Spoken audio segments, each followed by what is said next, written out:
I thank the Republican leader of the Budget Committee for yielding. I also thank him for his work and desire to see a budget in this Congress. I wish we had a budget in this Congress, and then we would probably be in a little stronger position. But we work in a government that has designed to have compromise, divided government. What we're talking about today is a compromise. It's not perfect by any means, but it secures important policy victories that no conservative can or should dismiss. Consider these priorities in the final deal. The Hyde Amendment, perhaps the most important federal protection for Americans' right of conscience, cannot be attacked by Democratic poison pills for 2 years. That means taxpayer money will not be used to fund abortions for the foreseeable future. Likewise, the Trump administration Protect Life rule will be unimpeded by legislative actives. This vital rule stops organizations like Planned Parenthood from using Title X money as their personal piggy bank. In here, we build on what we started in the last Congress, rebuilding our military from the devastating cuts during sequestration. We watch a world that is more dangerous. I just read an article this week that in the last 28 months, China has visited more ports than in the last 28 years. Read another article where China and Russia military planes entered South Korean air, which they've never done before, where shots actually had to be fired.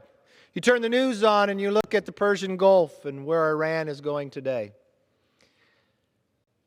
To keep our men and women safe, you've got to make sure you have an investment. And that's exactly what we do.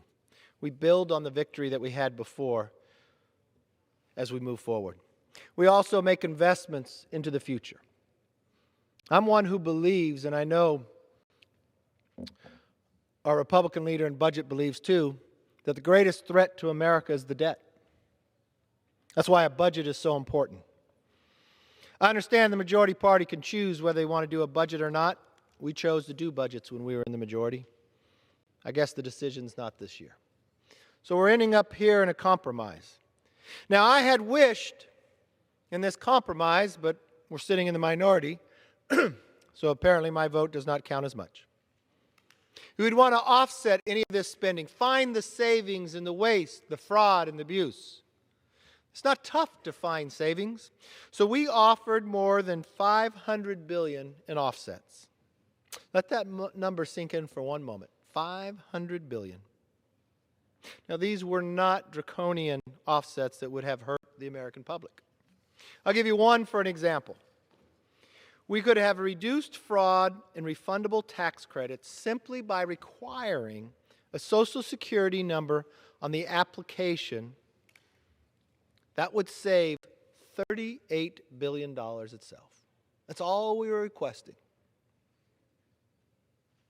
Now, just in 2 spending cuts ideas alone would double the amount of savings that we need. But unfortunately, in divided government, the other side's in the majority, they decided not. Their refusal to discuss any long-term reforms to the programs that are actually driving the debt causes problems. Now, as the gentleman knows who is the leading Republican on budget, when Republicans took the majority in 2011 and we had to hand the gavel back, discretionary spending is where this body actually has the most control over those 12 appropriation bills. When I had to hand the gavel back to the current Speaker, Nancy Pelosi, we were actually spending less than when she handed the gavel in 2011 to John Boehner. That's a record I'm proud of.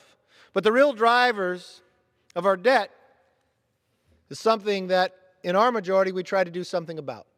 We passed, but unfortunately it failed in the Senate. We still have that same desire. When we were in the majority, we'd pass a budget that actually balanced I know the first part was passing a budget, but ours actually balanced when we put forth. We said to the American public we were serious about this.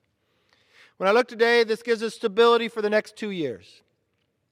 This helps build the military, and it gives the protections for those that the Republicans would care most about that are sitting in law today. So no, it's not the bill I'd write by myself. It's a compromise as we move forward, but it actually allows this process to work. For too long, the American public has watched a continuing resolution after a shutdown after a continuing resolution. One of the biggest goals that we had being in the majority was actually get the appropriation process working again, and we did. We're proud of the fact of moving that forward. If I was to look at the appropriation process on the Democratic side, what they started to write without having a budget first, without having an agreement first, I knew those bills would never become law, but it was a lot of time wasted.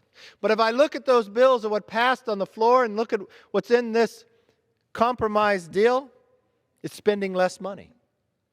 So did we succeed on turning it back some? Yes, we did, but not enough.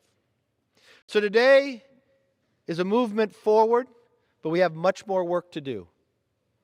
And given the opportunity, if our friend who is the lead Republican in budget became the chair, I know we would have a budget. I know we'd have appropriation process, and I know that budget would be balanced. But until that day comes, we will continue to watch to make sure we spend less, we build our military, and we make tomorrow better than today. I yield back.